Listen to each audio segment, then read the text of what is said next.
Suppose करो कि मैं जो क्लासेस ले रही हूँ, जो वीडियोस बना रही हूँ, मेरी वॉइस को यूज़ करके कोई और भी वो क्लासेस बना रहा है। सपोज़ क्या मेरे वीडियोस में अक्सर ऐसा होता है कि 100-200 मेरे अलग अलग चैनल्स पे मेरी वॉइस यूज़ की जाती है।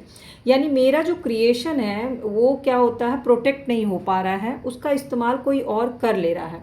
और अभी जो डिजिटल वर्ल्ड में हम लोग जी रहे हैं ना, ये बहुत आसान हो गया है। आपके क्रिएशन को, आपके इन्वेंशन को कोई और कॉपी कर ले या फिर उसको इस्तेमाल कर ले। या एक और एग्जांपल मैं आपको देती हूँ कि जैसे हम लोग रील्स बनाते हैं, रील्स में हम म्यूज़िक डालते हैं, किसी भी सॉन्ग का डालते हैं, तो हमारे चैनल पे क्या आता है, कॉपीराइट क्लेम आ जाता है। क्यों? क्योंकि हमने किसी और का म्यूज़िक यूज़ किया। इसका मतलब जो रेवेन्यू हम कमाएंगे उसका कुछ परसेंटेज जो है उसको चला जाएगा। अब ये जो चीज़ें हैं ना, ये किस चीज़ से जुड़ी है आपको पता है? ये है आईपीआर, बौद्धिक संपदा व्यवस्था। तो आज हम साइबर लॉ का करने वाले हैं। साइबर स्पेस में बौद्धिक संपदा व्यवस्था क्या है। Hello students, welcome back to my class. और जैसा कि पिछले कुछ दिनों से मैं साइबर लॉ की रेगुलर बेसिस पे क्लास ले रही हूँ, और ये साइबर लॉ का एक बहुत ही इंपॉर्टेंट टॉपिक है। आसान भाषा में भी समझेंगे और लॉ की भाषा में भी समझेंगे, आंसर को भी फॉर्मेट करेंगे, साथ ही साथ कोई डाउट क्वेरी क्वेश्चन होगा उसको भी क्लियर कर लेंगे। तो सबसे पहले एक एग्जांपल मैंने इसीलिए दिया ताकि आपको आईपीआर, बौद्धिक संपदा व्यवस्था, इंटेलेक्चुअल प्रॉपर्टी राइट समझने में आसान हो। तो बौद्धिक संपदा क्या है? आपकी बुद्धि की संपदा, यानी कि आपका खुद का जो इन्वेंशन है, आपका खुद का जो क्रिएशन है, चाहे वो आप कोई किताब लिख रहे हैं, चाहे आप कोई म्यूज़िक बना रहे हैं, चाहे कोई वीडियो बना रहे हैं, वो आपकी संपदा है। वो जैसे मेरे चैनल पे 3000 वीडियोज़ हैं, वो मेरी संपदा है, मेरी संपत्ति है, क्योंकि मैंने अपने क्रिएशन से, अपनी बुद्धि से उसको बनाया है। तो जब आपको किसी वस्तु को कब्जे में रखने का अधिकार हो और उस वस्तु के साथ इच्छा अनुसार व्यवहार करने का अधिकार हो, तो उस वस्तु के संदर्भ में ऐसे अधिकार के स्वामित्व का अधिकार आपको है। क्यों? क्योंकि आपने उसे बनाया, तो आप अपनी इच्छा अनुसार उसका म्यूजिक का इस्तेमाल कर सकते हो, उसको जैसे चाहे वैसे रख सकते हो। तो बौद्धिक अधिकार दृश्य भी हो सकता है, दिखता भी है, और अदृश्य भी हो सकता है। ऐसे अधिकार दिखते नहीं भी हैं। गण्य भी हो सकता है, अगण्य भी हो सकता है, भौतिक भी हो सकता है, अभौतिक भी हो सकता है, डायनेमिक भी हो सकता है, स्टैटिक भी हो सकता है, यानी गतिशील और अगतिशील। जैसे कि औद्योगिक संपदाएं हैं, उद्योग से रिलेटेड संपदा है। पेटेंट है, किसी ने कोई ऐप बनाया, जैसे किसी ने जोमेटो ऐप जब पहली बार बनाया तो उसने पेटेंट कराया होगा ताकि उसके जैसा ऐप या जोमेटो ऐप कोई और ना बना ले। व्यापार चिन्ह है, ट्रेडमार्क्स जो होते हैं, हर कंपनी का अपना एक ट्रेडमार्क होता है ताकि उस कंपनी का जो प्रोडक्ट है कोई और कॉपी ना करे, और अगर कॉपी करे तो कॉपीराइट क्लेम होगा। साहित्यिक, कोई किताब कोई लिखता है, उसको अनुवाद करने के लिए भी परमिशन लेनी पड़ती है। जैसे चेतन भगत की किताबों पे जो मूवी बनती है उसके लिए परमिशन लेनी पड़ती है। कलात्मक, कला से रिलेटेड कोई भी चीज़ आपने क्रिएट किया, संगीत से रिलेटेड क्रिएट किया, तो आपको ये अधिकार दिया गया है कि आप उसको प्रोटेक्ट कर सकते हो। कैसे प्रोटेक्ट कर सकते हो? यही है आईपीआर, इंटेलेक्चुअल प्रॉपर्टी राइट। आपके इंटेलेक्चुअलिटी, आपकी प्रॉपर्टी, और उस प्रॉपर्टी पे आपका क्या राइट बनता है। तो बौद्धिक संपदा के दो घटक होते हैं, एक तो बौद्धिक और एक भौतिक। बौद्धिक वर्ग में एक से अधिक स्वामी हो सकते हैं। हो सकता है आपने अकेले ने मिलकर कोई चीज़ क्रिएट की, और हो सकता है आपने पूरा एक बैंड हो, जिसने बैंड ने मिल करके कोई म्यूज़िक बनाया हो, एग्जाम्पल के तौर पे। तो बौद्धिक वर्ग एक भी हो सकता है और कई लोग भी हो सकते हैं। तो साइबर स्पेस पे नियमित अति उल्लंघन के मामले में जैसे हाइपर लिंकिंग है, जैसे आपके पास कोई मेल आती है और उस पर एक लिंक क्रिएट किया हो रहता है, और उसको क्लिक करते ही आपका जो है म्यूज़िक वो जो कॉपी हो जाता है कहीं और। फ्रेमिंग है, ट्रेडमार्क है, आपके व्यापार का नाम है, आपका एक सेवा चिन्ह है। जैसे मेरे चैनल के नीचे कॉर्नर में आता है करछी से कलम तक की वीडियो है, लेकिन मेरी वॉइस तो कोई भी कॉपी कर सकता है ना। तो कोड है, ऑडियो वीडियो है, साहित्य है, आपका लिटरेचर आपने कुछ लिखा है, इन सब का बिना लाइसेंस के अगर कोई उपयोग कर रहा है तो क्या कर रहा है? इंटेलेक्चुअल प्रॉपर्टी राइट का उल्लंघन कर रहा है। बिना आपके परमिशन के, बिना लाइसेंस के अगर उपयोग कर रहा है। तो कॉपीराइट अधिनियम अलग से है 1957 में, जिसमें सूचीबद्ध है कॉपीराइट कि किस किस चीज़ों पे कॉपीराइट किया जा सकता है। उसमें आदेश के माध्यम से अधिकारों के साइबर स्पेस संगठन में कुल लाइसेंस प्राप्त जो लोग हैं वो ही कर सकते हैं। अब इसके बाद आता है साइबर स्पेस में कॉपीराइट अतिलंघन के नए रूप।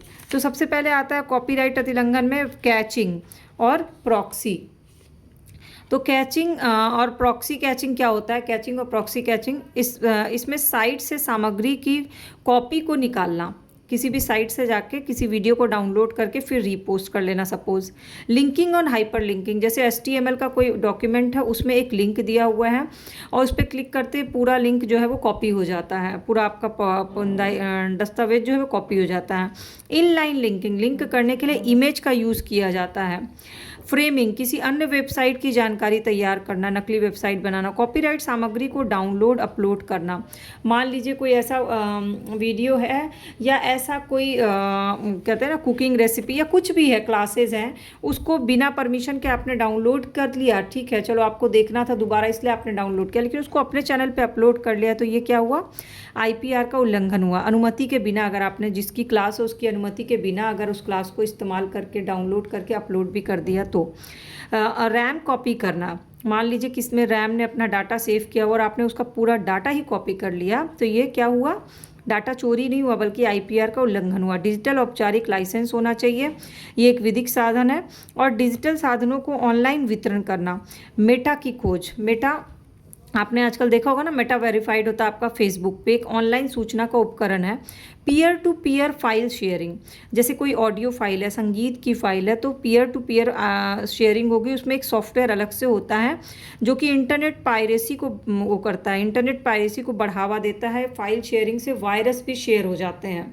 तो जैसा कि मैंने कहा कि हम डिजिटल वर्ल्ड में रह रहे हैं और डिजिटल वर्ल्ड में कॉपीराइट उल्लंघन पे peer to peer file sharing से कॉपीराइट विधि के आवेदन से संबंधित होता है। इलेक्ट्रॉनिक कॉपीराइट प्रबंधन प्रणाली बनाई गई ताकि इंटरनेट को सुरक्षित किया जा सके। अब साइबर स्पेस में बौद्धिक संपदा क्या है, तो कैसे साइबर स्पेस में देखो ई-कॉमर्स करते हैं, हमने लास्ट क्लास में पढ़ा था ई-कॉमर्स क्या होता है, बिजनेस टू बिजनेस, उपभोक्ता से उपभोक्ता, ये जितने भी ई-कॉमर्स हैं उसमें IPR होता है।